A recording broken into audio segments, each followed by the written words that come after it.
The content of this video, as well as the thoughts, views, and opinions expressed herein, belong to the presenter and do not necessarily reflect the views of Brigham Young University or the Church of Jesus Christ of Latter-day Saints.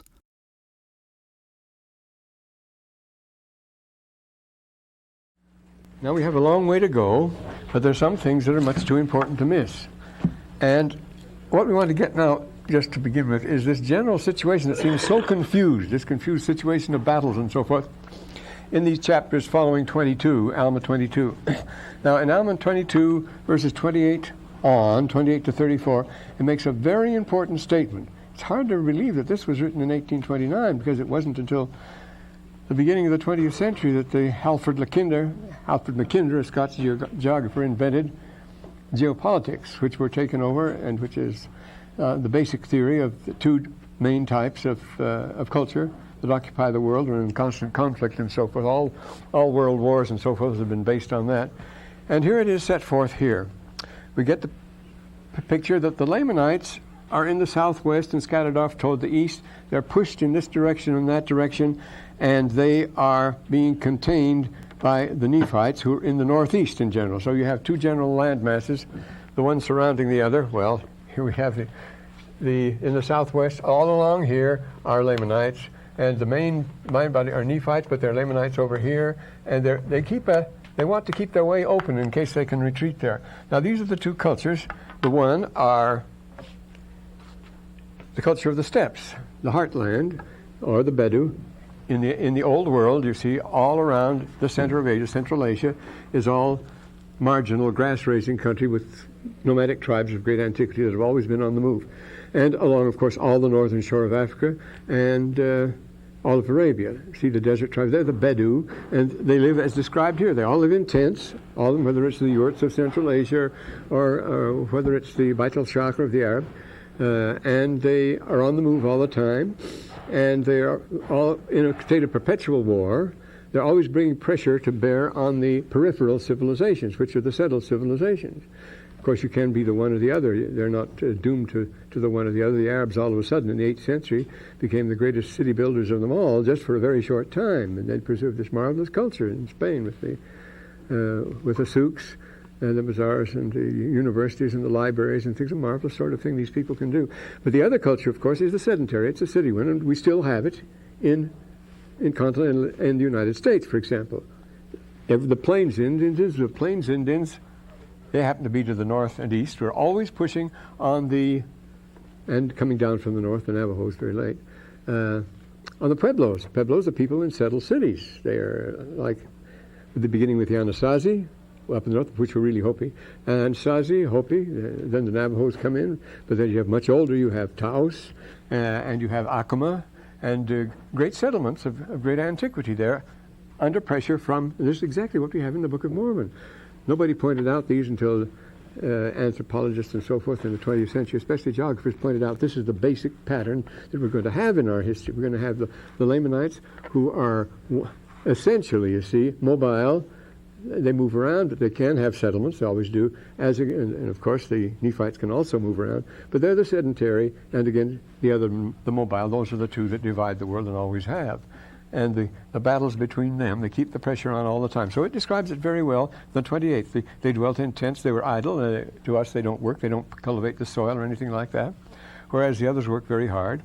And then, in Alma 23, you see, the Lamanite king pushes the church. He backs it up and he forces it all. He rules a very large area, you notice. It includes, as we find out over here, the next chapter, beginning the next chapter, he rules the Amalekites and the Amulonites and the Lamanites and the people of Anti-Nephi-Lehis. They were his own people. But the key to this whole thing is that those who were converted at this time were a relatively small group, but very influential. You notice the king of the Lamanites, made a proclamation that all the people, all of his people, they should not lay their hands on Ammon or make any trouble, let them do anything they wanted. The brethren were given a carte blanche here. The brethren should go forth and preach in whatsoever place they wanted to. They should have free access to their houses and temples and sanctuaries, everything wide open to the missionaries. That they might be, his people might be convinced concerning the wicked traditions of their fathers, where some aren't going to take that very well because everybody's proud of the traditions of their fathers. And then And to convince them, he wants to convince what he wants to do. See, it's a glasnost. He wants his people to believe that they're all one people and all one. They've got to bury their differences and so forth. He rules them all. Notice he says in this third verse that they were all brethren, that they ought not to murder, nor plunder, nor steal, nor commit adultery as far as that goes. They were all his subjects as far as that goes. And he consecrated, and so the brethren got busy, Aaron and Ammon and so forth, consecrating priests and teachers throughout the land among the Lamanites, who began accepting the gospel. Thousands were brought to a knowledge, and they were taught the records of the prophecies. And the Lamanites proved the most faithful of them all. We're told in the 6th verse here that many of them joined at that time, were rock firm, and never again did fall away. For they became a righteous people. They did lay down their weapons. This was before Ammon's people buried theirs, you see. They started doing this. And this is what righteousness means. What is righteousness? They lay down their weapons of their rebellion and did not fight against God, neither against any of their brethren. This, we say, is before Ammon, so this is an interesting thing, the way things are being pushed here. And here's a list of the good Lamanites. You'll notice it's quite a complicated thing here. What do we have here in the 23rd? They include the people of Middoni and in the city of Nephi, and Lamanites of Shilom and Shemlon, and the city of Lemnom and Shimnalom, and so forth. It sounds like the Hopi villages. Their names all sound alike, you know. Shemong, Bishopalavi, and so forth. They sound just like that. That they are laid down the weapons of their rebellion, yea, all their weapons of war, and they were all Lamanites. All this committed. So the tide has turned now. There's been a very important events that happened. So then what happens? Now the question arises, see, with the 16th verse, do we have a state within a state here? It looks awfully good for the church and so forth, but most of the people were out of it. They didn't like it at all, as we shall soon see. Now it came to pass that the king was desirous that they might have a name. Not only were they going to be a distinct people, they're going to have a name to set themselves off from the rest of the nation. Well, again, was that a tactful thing to do? Was that a wise thing? Well, they have to have the name anyway, as we read in the 115th section of the Doctrine and Covenants. The name of the church was a very important thing. You have to have a name to distinguish yourself. Nomen est omen, as the Latins say. That's how you... Without a name, you can't be identified as far as that goes. And we know that in this age of computer, identification is everything. You see, you have to have a name to distinguish you from all other of the like. But would this be disruptive in the state? On the contrary, it was a removal of barriers. It wasn't a setting up of barriers by giving themselves a special name. Anti-Nephi-Lehis, an interesting name, incidentally. We get to that. But they were doing the very opposite, because this is what he says here. They began to be industrious people, and they did open a correspondence with everybody here. And cursed the God no more, and the curse of God did no more follow them, They're going to tell us again, right across the page here. But what they did was to remove all the barriers. They opened trade to everybody. That's what we call glasnost today, I suppose. They were named Anti-Nephi-Lehis. You notice, you know what Nephi-Lehi means, a combination of Nehi and Nephi. And anti, of course, means combination, face-to-face, meeting. That's you get Adam on the Ammon. That's one of the richest prepositions we have. You see, this anti means so many things. We get it in the Book of Mormon, a good name, anti-omni and things like that. So we get names like anti. Well, of course, anti in the Book of Mormon, and you notice the Latin anti. That means standing in front of a person and facing him. And of course, that's the Greek anti. Anti. And Arabic inda. Anti, and Old English and, swearing. The word answer, for example, is and swearing, swear back at a person. Swear-in, Old English. And swearing, and this means face-to-face, back confrontation, whether it's in Old Norse or Old English, whether it's in Semitic and Arabic, or whether it's in Greek, whether it's in Latin, or whether it's in the Book of Mormon. It means a face-to-face meeting, or joining together with somebody. So we're going to find later on about an Antichrist. The Antichrist is a person who pretends to be Christ, who matches Christ, who pretends to take the place of Christ. It's not somebody who opposes Christ, but someone who pretends to be Christ. Well, we get that a little later when we get to Korihor. But first they gave themselves this name of Anti-Nephi-Lehis. And they were called by his name and were no longer called Lamanites. So they're set apart, but I say still they began to be an industrious people, getting to work at last. And the Nephites, they did open a correspondence with them, and the curse of God did no more follow. And so we are told here, well then, yes, 23rd. With this gathering of people under Lamoni and their receiving a new name and so forth. Would that be similar to the year festival that you described when we talked about remember, Benjamin? It's going to tell us very clearly, the next chapter is telling us that they came back when they all returned. It was to the law of Moses, which they observed strictly. And of course, that all centers around the rites and ordinances of the temple, the bringing of the people together, and the renewing of the covenants. They all enter into the covenant again, and they have to come up to Jerusalem to worship the King, the Lord of hosts. You read that in the end of Zechariah here. Yeah. Well, then what? Do we have a state within a state? Well, some people thought so. They didn't like it. See, now the next verse, chapter 24, we're going to be real trouble. This 24th chapter is one of the most significant in the Book of Mormon. We never quote it, of course. We like to talk about Captain Moroni and the 2000. We don't like to talk about these pacifist wimps here. And these are the best people in the Book of Mormon. They're doing what the Lord wants them to do. Well, but they didn't like it at all, you see. And they were stirred up, and when they formed this Anti-Nephi-Lehis, that was just too much for them. And they were stirred up by the Amalekites and the Ammonites to get anybody that wasn't in the combination, and they began to rebel against their king. See, they open revolution. Now they take up arms against him, so they're rebelling, and they're forming a revolution. They're having a revolution against the king and the whole thing. And they're much more numerous than the other people, too. How are they going to handle that, especially since these people aren't inclined to fight back? This is the backlash, you see. It's armed rebellion. It's what it leads to, as you'd expect it to, after all, considering there's only a number of the people, and the king went so far. I mean, they're just reveling in this new religion, the new name, and everything else they've given themselves. It's not a new religion. And this is going to causes the inevitable backlash. But they're faced with a policy, on the other hand, of non-resistance. This is a strange thing. And that's exactly...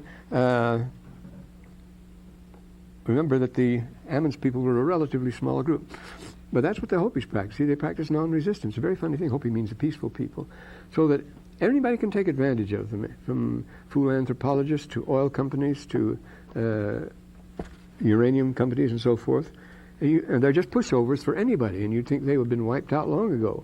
But as the Book of Mormon tells us later on, those that take up arms and oppose, they're the ones that are going to be destroyed, and the Hopis are still there. They're still going strong after everybody, perfectly free to take advantage of them, and don't think people haven't tried to do it.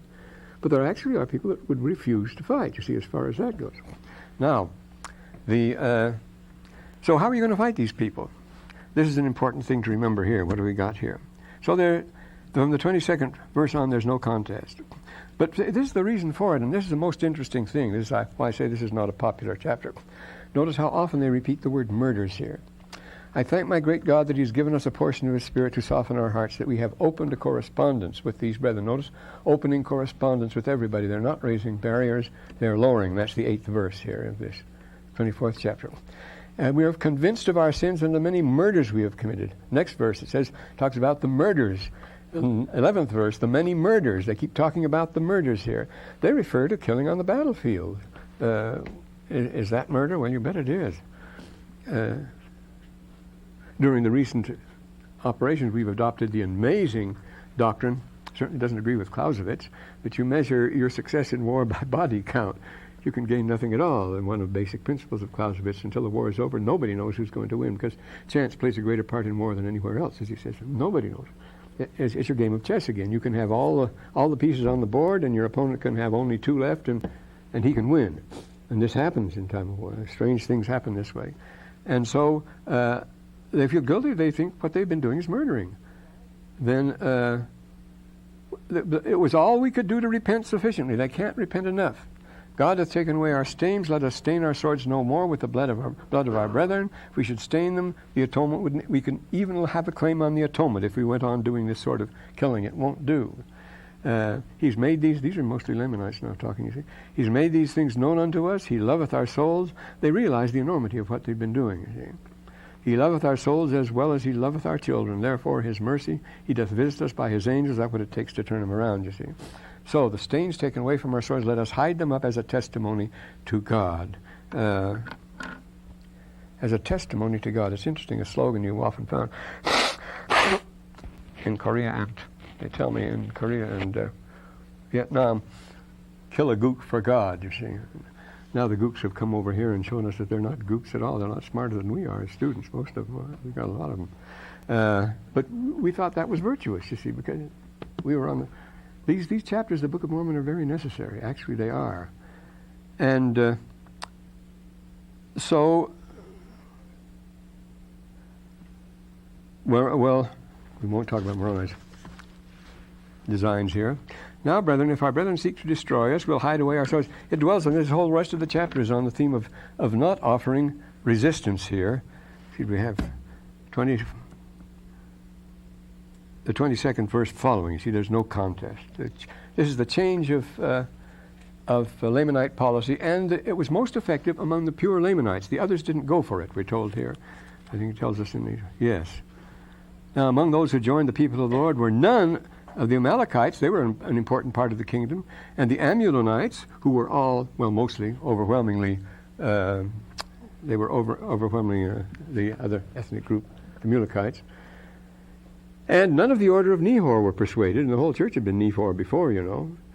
But they were only the actual literal descendants of Laman and Lemuel, the blood of Israel, which certainly implies, you see, that the others, the Ishmaelites and the Amulonites and the Amalekites, were of another stock, actually, but they're so closely related, see, just as they are among the Indians and as we are and so forth. You can't get away from it. After people have once been enlightened, because you see they had been enlightened, they came out of Zarahemla, remember that. And then have fallen away, it's worse than ever before. Now, are we missing anything? Oh, yes, here, an interesting thing about this refusing to fight back. In the book of Maccabees, in the 4th book of Maccabees, the same thing happens there. When the Jews, these terrible, bloody stories, you see, that Josephus tells, he's an eyewitness to the sort of thing that went on. But in 4th Maccabees, you see the Jews are fighting Jews there, and they back up Antiochus, others.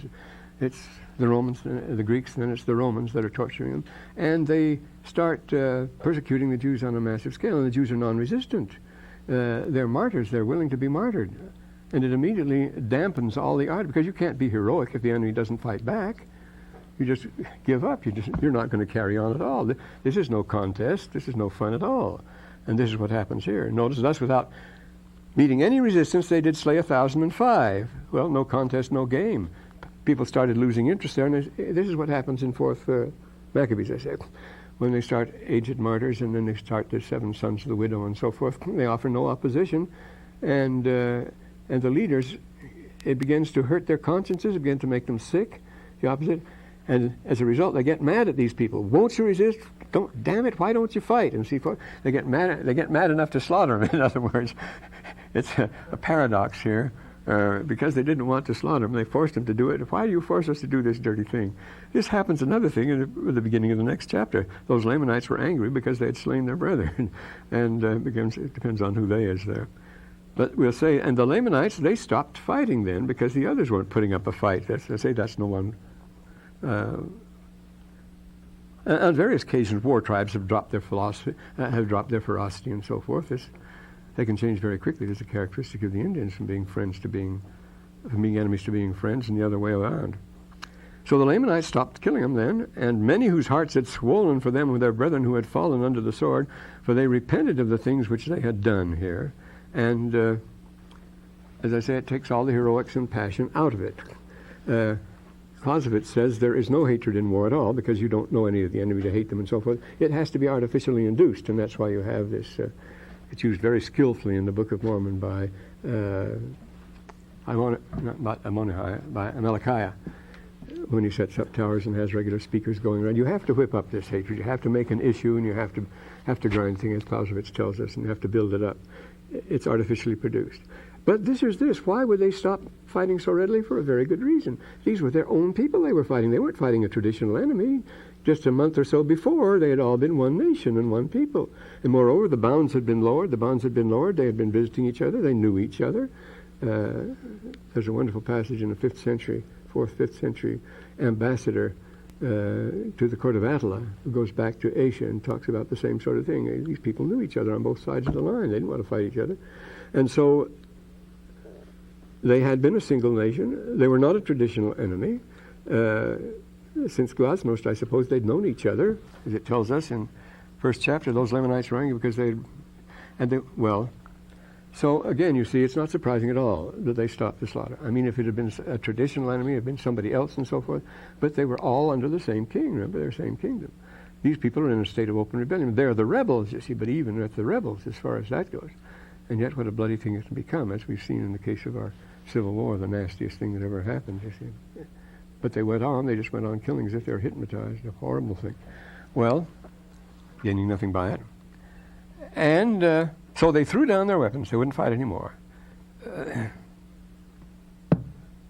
They were stung for the murders they had committed. See, this was murder they were doing. I mean, when you take life, it's murder, no matter what you call it, as far as that goes. And so more of them were joining the church then than those who were slain. Now, among those who joined the people of the Lord were none of the Amalekites or Ammonites. They still remain outside, and they still remain hostile, so we're going to have more war.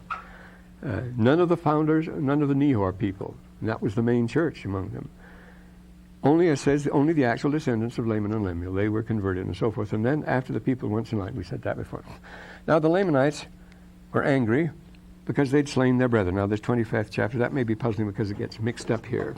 The Lamanites transferred the action to Ammonihah now. That was Ishmael's group, you see. And here's another thing. Remember what the blessing on Ishmael was. These people of Ammonihah, that was the city they're going to wipe out completely. And this was a group of Lamanites, not the Lamanites that had pledged not to fight again, because these were fighting, you see. These were the other Lamanites, their brothers, who were so mad to see the way their brethren had been treated and so forth. They started taking out on the Amalekites and the Ammonites, and they made an example of Ammonihah. But Ishmael, remember what the blessing on Ishmael was when Abraham gave his blessing to Isaac and Ishmael, his two sons, was that his hand should be against all men, and all men's hands should be against him. And of course, that's the Gaza, that's the raid. You're fighting everybody. They're always, the wars are a perpetual state of tribal war among them. You make agreements in tribes, and then somebody breaks it, somebody kills somebody, and there must be vengeance. You're required vengeance. This is honor requires it. You must, so you revenge him, so they have to revenge the one you killed, and this goes on, and away you go. And this back and forth. Later on, the Book of Mormon lays immense importance on not avenging anything, because once you start that, there is no end, as you see in Ireland, as you see in Lebanon, you see in the Philippines, and so forth, when you have factions that have to get even with each other, because you have to, and each one has a legitimate offense. They've both been wronged, and so forth. So the Lamanites are angry, and they took it out. They went over to Zarahemnah and fell on the people of the land of Zarahemnah. And the people who were in the land of Ammonihah, see, the lands were divided up into lesser sections, and this was Ammonihah, and they wiped them out. And after that, this led to a general fighting all along the front here. What we find here is the Nephites versus the Lamanites, and the fighting goes on. Ammon, in the 4th verse, Ammon takes a beating here. Remember, Ammonites, they were Amalekites. Ammon was the leader of the priests who were led out by Noah, Noah being the son of Zenoth, Zenoth being a direct descendant of Zarahemnah, Zarahemnah being a Amalekite. So this is another stock you see here. And the Amalekites went on. They were slain by the hands of the Nephites. It's a free-for-all now. Everybody's fighting everybody else, just like the wars of the 16th, 17th century. The point being that you'd be on one side one day and another side the next, and this is the way you'd shift back and forth. And the remainder, having fled into the wilderness. Now here, the people of Ammon, slain by the hands, fled into the wilderness. They were old hands at that. And they got there by themselves. Then they usurped power over the Lamanites they found there, and had an auto da fe, and caused many of the Lamanites to perish because of their belief. See, they moved to the only safe place. If they moved into territory of the recently converted non-resistant Lamanites, they wouldn't meet him with any trouble. So they just go in there and take over, and they become their usual brutal selves, the Ammonites. And so, having suffered much loss, they began to be stirred up. Remember the words of Aaron, began to disbelieve the traditions of, see, for many of them, talking about the Lamanites. On a broad front, around the east side here, you find them also. It's these general movements take place. You know how that happens. After Ammon takes a beating, he moves into Lamanite country, and he oppresses the Lamanite non-resistors who had been converted by this general pacifistic trend. And see, these general movements have their trends. There are times when, in this country, when we feel very warlike, very proud, the pride is back and all this sort of thing. And then there are other times when we're much more critical of ourselves and so forth, much inclined to be sober. And so it goes back and forth. The pendulum swings, as you know. And the Lamanites in general react against the arrogant Lamanites who had moved over them because the way they treated the non-resistant, the gentle Lamanites now, the other Lamanites got mad at the Lamanites and lit into them. And so we find a perennial feud going on here, a terrible mess. And to this day, and many of their brethren would be stirred up to anger. There began to be contention in the wilderness. The Lamanites began to hunt the seed of Ammon, who've done so much mischief to their more faithful brethren, and hunted them down. To this very day, they're still hunting them down there. So it goes on at the time this was written. Well, they saw there was going to be a no-win situation. The Lamanites saw they could not overpower the Nephites in the 13th verse here, the 25th chapter. So the conversions are steadily increasing among them, and it says they follow and accept the law of Moses. That's what they were doing. Many of them came over to dwell in the land of Ishmael, in the land of Nephi, and joined. This is a very mobile period. Joined themselves to the people of God, and they were the people of Anti-Nephi-Lehis. They did also bury their weapons, according to their brethren, became a righteous people. And they did keep the law of Moses, look forward to the coming of Christ. The law of Moses was the type, outward performances, but they had to perform them to keep them in mind, keep them informed, preparing, relying upon the spirit of prophecy that the Messiah would come. Now we come to this wonderful speech of Ammon's mission report here. It's a very good one here. And it's a most singular document. Look at Mormon is so full of things like this one here. Ammon to his brethren. Now remember, this was the same Ammon who wiped out the forces, who was more than a match for the people at the waters of Sebus. He was a one-man platoon. He could wipe out anything he wanted.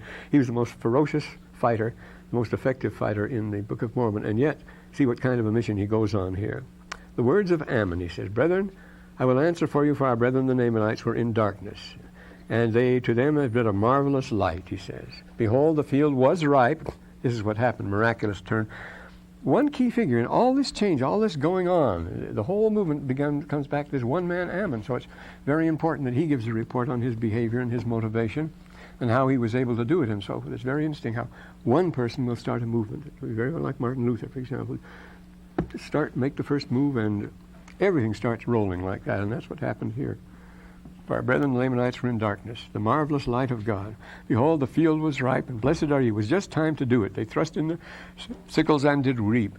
"And they shall be gathered together in the place that the storm cannot penetrate to them." "We had not come up out of the land of Zarahemla.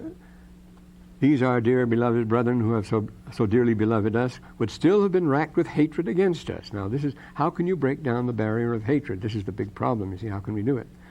Well,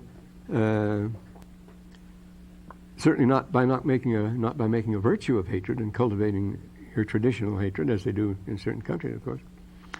His brother Aaron rebuked him. He says, "Ammon, I fear that you're boasting. Are you responsible for the whole thing, racked for hatred? And did you turn the tide?" And Ammon said, "Oh, no. My joy is full." Notice he says here, he knows he is nothing. "I know that I am nothing." You see, this read, and then as a result of that, he says his joy is full.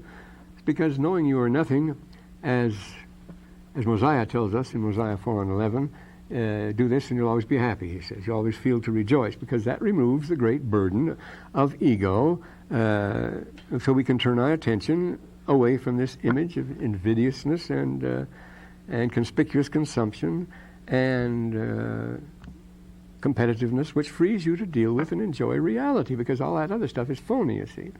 To say, what is my rank, what is my position, how do I look, and so forth. That has nothing to do with it. That's ridiculous.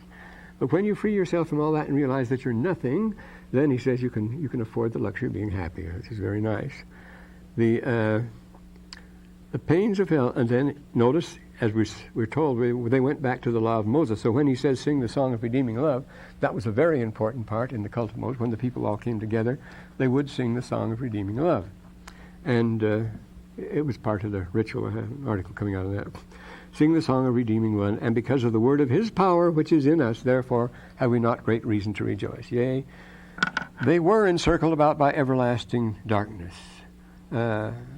It's true, it was everlasting darkness. We all are until we accept the gospel. What have you to look forward to here? Remember the most famous ode on the subject, Catullus' fifth ode on the subject? Amamus mea lesbiat quivivemus. Let's make love and live, my lesbia. She says Catullus, Rumoresque sanus aviriorum unius asif estimamus. Let us take the criticism, the traditions, the strict moral laws and so forth of the seniorum of our strict elders. Don't take them seriously. Consider them worth 1 penny, he says. Soles occident et redire possunt. The sun goes down and the sun comes up again. Nobis cum semel occidit brevis lux. But once our brief candle has gone out, un est perpetua nox dormi ende. Nothing remains but a perpetual night of eternal blackness. That's what you are.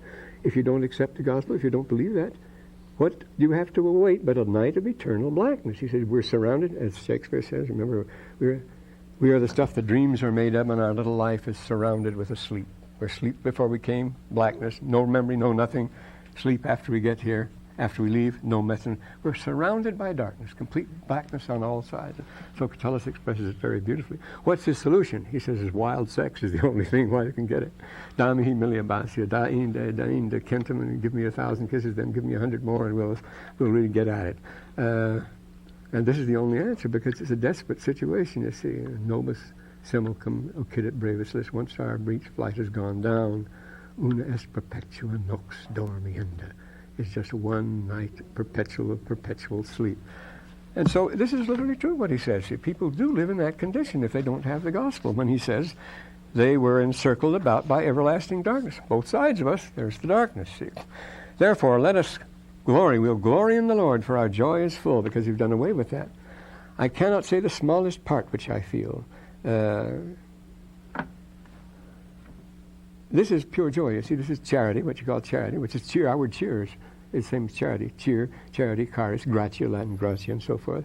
It's no mental reservations, no gnawing discontent, no vaulting ambition. These are the seeds of tragedy, you see. If you have to have your success here in the world, and this is the only place you can get it, then you have the making of a tragedy. In the first place, because you're going to have to do some immoral things to get there. In the second place, because you're going to be disappointed. Every tragedy ends in death. Well, sooner or later it will. Remember the terrible fix that Oedipus finds himself in? Well, the chorus in the Oedipus Colonus, the second place, says, you think Oedipus has it bad? He says, but it's just the same punishment you're going to get. You're just going to be nothing after all. You're being punished. Oedipus, for his crime, is being punished no more than you're being punished, because we're all going to the same place. You see? But it turns out Oedipus does go into the next world. And he goes through the ordinances, he goes into the temple and so forth. And the last we hear of him is when the messenger reports, Theseus reports how he sees him go into the distance, and he says he wasn't allowed to go beyond the veil. If he'd gone beyond the veil, he would have seen much more things, but he thinks, oh, they're great things. So Sophocles, of course, was a priest himself, and a very devout man, as well as the greatest playwright who ever lived. And he has given us that picture as the hope to come hereafter. Well, here we have it going here. He says he can't feel the smallest part because he's liberated from all the things that make us afraid and make us do the things that always lead to tragedy. He did not exercise his justice upon us. He says, where it fleeth at the thought, my soul fleeth at the thought, because we didn't suffer the way we deserved to suffer. But his great mercy has brought us over that everlasting gulf of death. That's the big one, you see.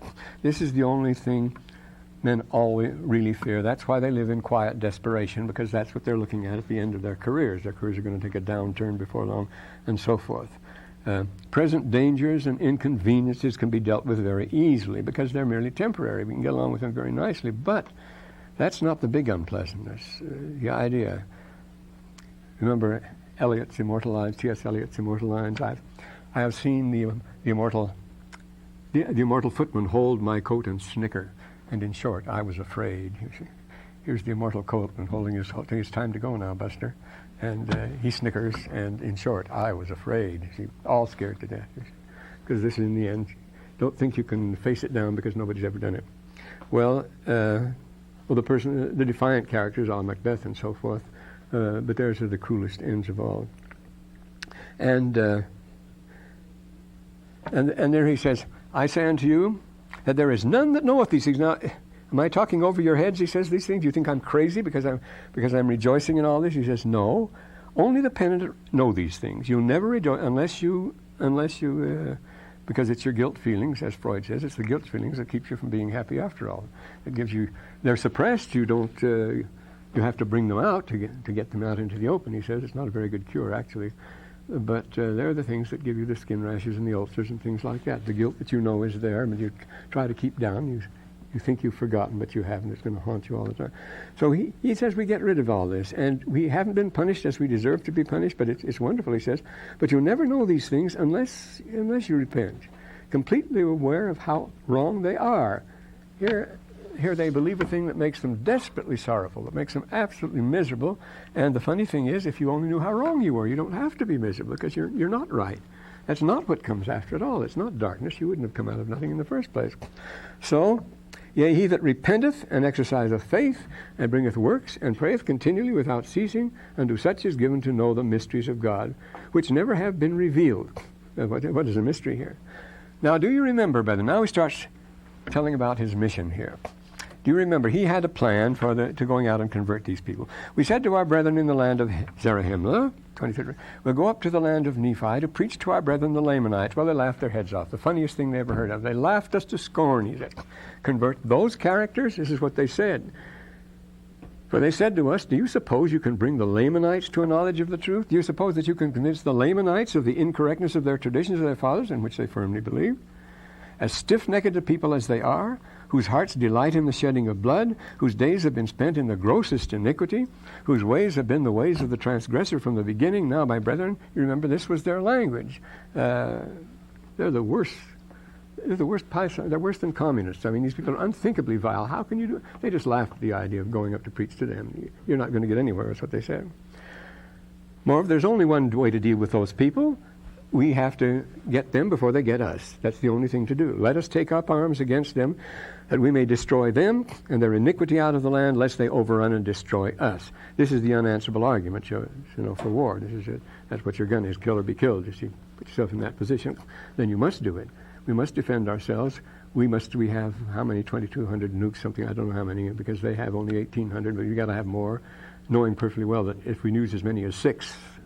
It'll all be over with everybody, and yet we've got hundreds, and we're accumulating thousands of them. Getting 8 new. We said we're getting 8 new warheads every day, isn't it? Now they've got a mass production going, and none of them could be used. Of course, the military absolutely hate them because they would make a hash of any strategy or tactics. You can't do anything against that sort of weapon. Moreover, you can't control it. Marvelous chapter in Clausewitz on the uncertainty of war. You can't control anything. As soon as the war starts, and I've seen this lots of times, as soon as the battle starts, the general can do nothing but walk back and forth in his tent outside. He tries to get somebody on the wire. Nobody. All the connections are broken. Nobody knows what's going on anywhere. As soon as the shooting starts, everything it dissolves. And not our modern technology does not overcome that difficulty. It only makes it worse. As you know, how easily a computer can go out, and how easy it can be misinterpreted, and how easy you can hit the wrong key. A little while ago, Pat hit the wrong key on the computer, and we lost a whole week's work, dictating and so forth. This can happen. And, of course, in the fluster and hurry and excitement of war, it's going to happen. It happens all the time. Everybody makes the wrong thing, because I had to make reports every day. I had to go and sweep around, interview prisoners of war, try to find out what was going on and so forth, and make a sensible report out of it. It was a garbled mess all the time. Once in a while it worked, though, but oh boy. And this is what he's talking about here, this absurdity. But this was the answer they gave. We must destroy them before they destroy us. And that's unanswerable, we say, because they're dangerous. They're a threat. But Ammon has the answer to that. Behold, my beloved brethren, we came into the wilderness not with the intent to destroy our brethren. Now notice this. It's a gamble as far as he's concerned. Of course, all war is a gamble too. It's a gamble, but he says it's worth it. That perhaps we might save some few of their souls. He hasn't great hopes in going there. It's not a sure deal at all. Perhaps we might, it's just possible, save, a few of them. It's worth all this trouble just to save a few of them. That's quite a bargain, quite an exchange. When you start figuring out the chances and the expense and all this sort of thing. And so, now, our hearts were depressed, and we were about to turn back, because they weren't getting anywhere at all. They met what they thought they would. Things looked very bleak when they got there. And behold, we have come and been forth amongst them, and we have been patient. They went back again. And because the Lord comforted us and said, go amongst the Lamanites, and bear with patience thine afflictions. And this is what the mightiest warrior in the Book of Mormon had to put up with. He had been patient in our suffering. We have suffered every privation. We have traveled from house to house and let the people kick us around, relying on the mercies of the world, not upon the mercies of the world alone, but upon the mercies of God. Brother Benson's speech was on pride. This man had no pride at all. I mean, the mighty Ammon going around begging, as it were, from door to door, relying on the mercies of the world and the people. And we have been cast out and mocked and spit upon. I wouldn't take a chance spitting on Ammon. Smote upon our cheeks, but he allowed it. Why?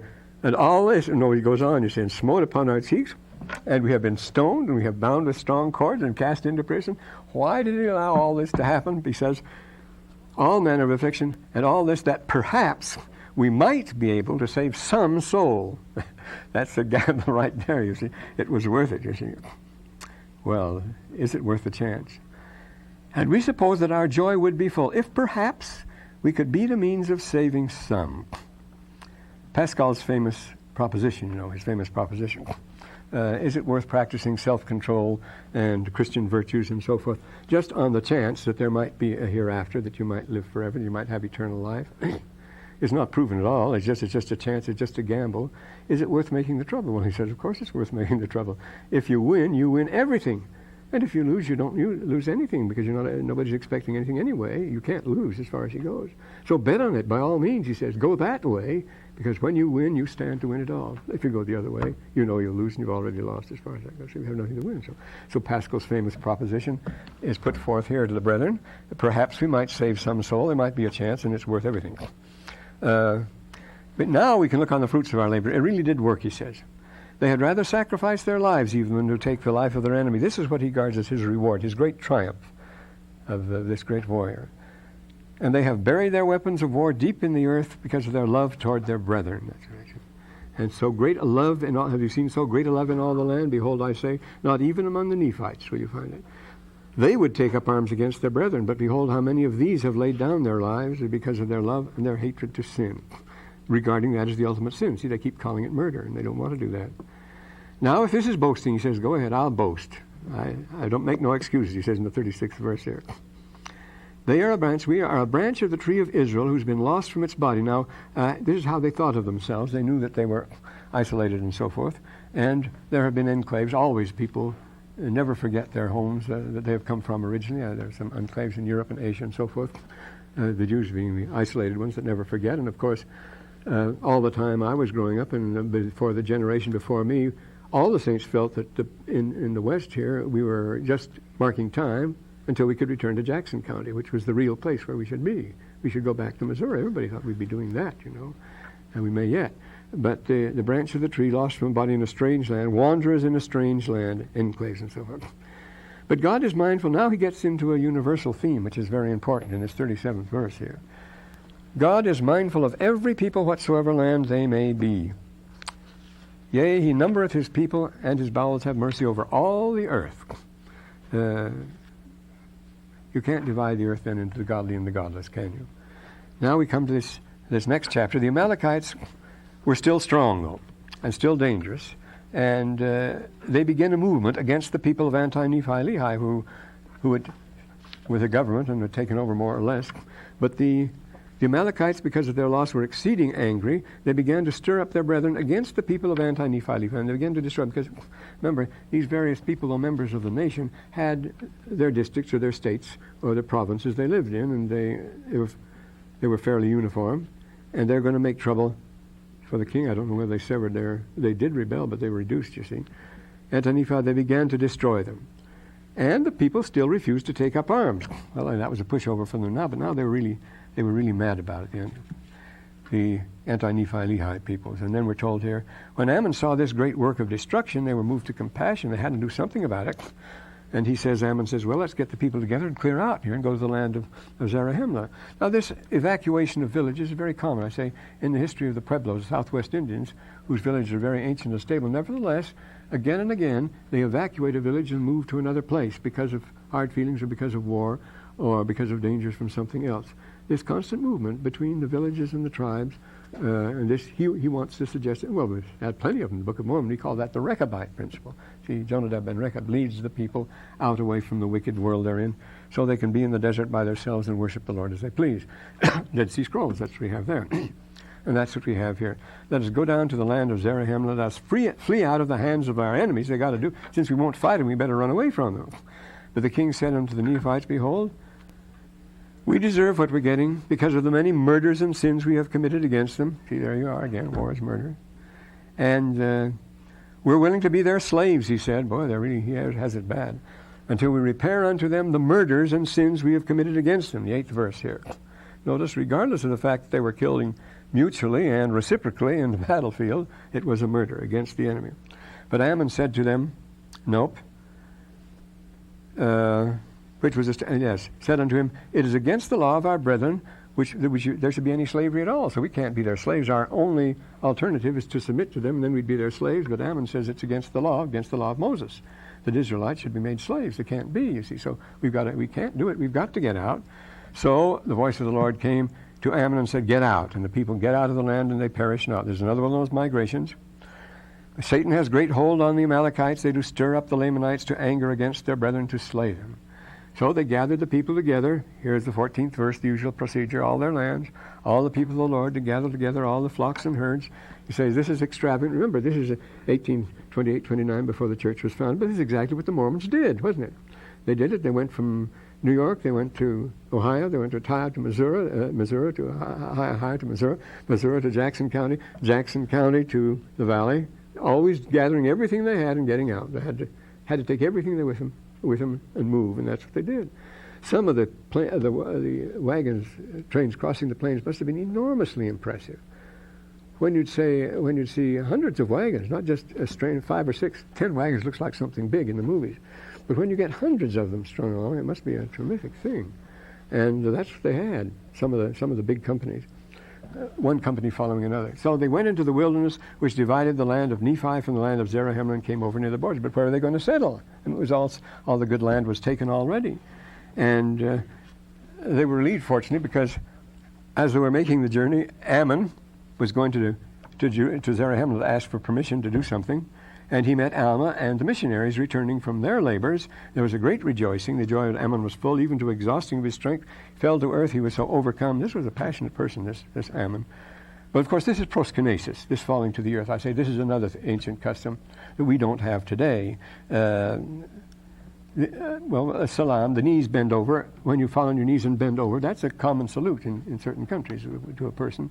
And this is what happens. He fell to the earth again, which is what you do, you see, when you're overwhelmed in the presence of God or a great man like Alma or something like that. Behold their joy to exceed their strength in his passionation. Alma conducted his brethren back to the land of Zarahemla, even to his own house. Now, the brethren stayed at his house, but meantime they're going to make negotiations to see if they can't get these people of Ammon who wouldn't fight, and the Anti-Nephi-Lehi people they were, get them settled somewhere, and they find a place for them to form a buffer state in the land Jershon.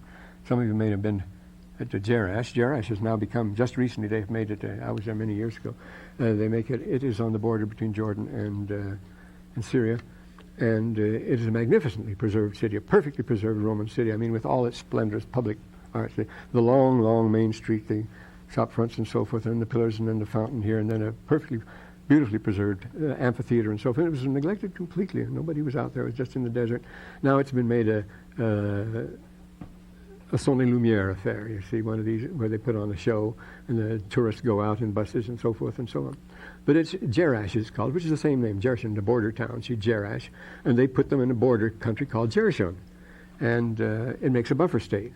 See, they don't have to fight, but they're a buffer, and they supply grain and other necessities to the Nephites, and the Nephites give them protection there. It's a good arrangement for both of them. They fix it up here very nicely. We will give up the land of Jershon for an inheritance, and we'll protect our brethren in the land of Jershon. The Jews have had settlements out here in the West, too. None of you ever heard of Clarion. They settled back in the beginning of the 20th century. They were going to found a new Jerusalem at Clarion, a place called Clarion on the border between Utah and Nevada out there by Baker. And, of course, it disappeared completely. None of these things settled, but there were many attempts to settle like that by the Jews and others. Jung Stilling, some very famous cases, Quaker settlements, Massachusetts Bay, Pennsylvania. Jerash was one of that sort of thing, you see, for an inheritance. So they said, and we'll protect them there while they get supplies to us, give us supplies. And this because great fear came upon them because of the sore repentance which they had on account, here it is again, 23rd verse, on account of the many murders and their awful wickedness. Well, isn't all fair in war? That they may inherit the land of Jericho is going to be theirs. We will guard them, and they will give us a portion of their substance to assist us, that we may maintain our armies. Well, that's a fair operation then. So they settled down and took to that. And they were these people that settled there were absolutely ideal. I guess something like the Amish that you find in Pennsylvania, or the Duke of Wars. Perfectly honest and upright. They did look upon the shedding of blood with the greatest importance. It doesn't depend on whose blood either. They never did look upon death with any degree of terror for themselves, as far as that goes. And so we get to the next chapter. Well, I've got to move along here. Let's see how much time we have for. Oh boy, time's up. Well, at least we got that far. But we're going to get this very important chapter 30. This is extremely important, and the rest, 62 chapters to Alma, we're going to have to move right along. But probably able to do it. If it gets into sort of a uniformity here, in chapter 28, see the Lamanites keep up the pressure at a high price to themselves. There's a general conservation and lots of bloodshed, this 28th chapter. See, then we get a picture of confused war, you see. And let us be true to one another, for the world that seems to lie around us. Remember what we're living in today, Dover Beach, Matthew Arnold's great poem, for the world that seems to lie about us like a land of dreams, so beautiful, so various, so new, is really without life, nor joy, nor love, nor certitude, nor peace, nor help for pain. But we are here as in a darkling plain, swept by confused alarms of struggle and of flight, where ignorant armies clash by night. That's the situation of the world as it was before World War I, when he wrote that. So there's still a situation where ignorant armies clash by night. And believe me, they're ignorant.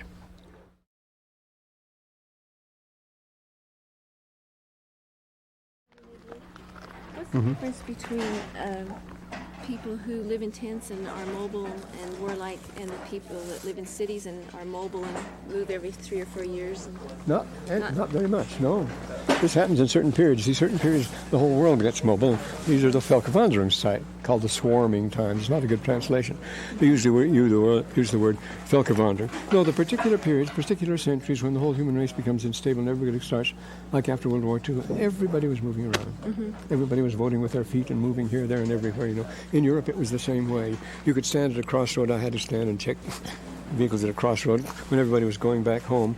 And you would see every nationality, every race, pushing baby buggies, pulling farm carts behind them, carrying kids on their shoulders and so forth.